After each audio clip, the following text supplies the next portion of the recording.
sa magkakaibigan talaga and mahirap siyang lutasin. Parang ganun. Parang naisip ko lang din sa atin sa as a public figure. 'Di ba may mga cancel culture nga? Parang in a way kasi friendship din yan with the public.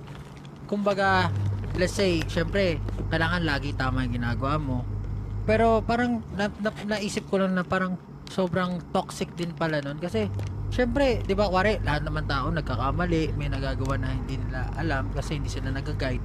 Tapos pag may nagawa kang mali, parang automatically cancel ka sa mga tao, parang cut ties ka sa mga tao.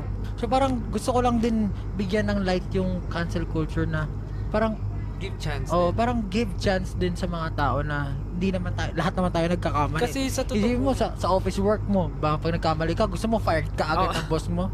Parang di naman fair yun sa... Kasi sa totoo lang, ang tao naman natututo sa pagkakamali rin nila. So parang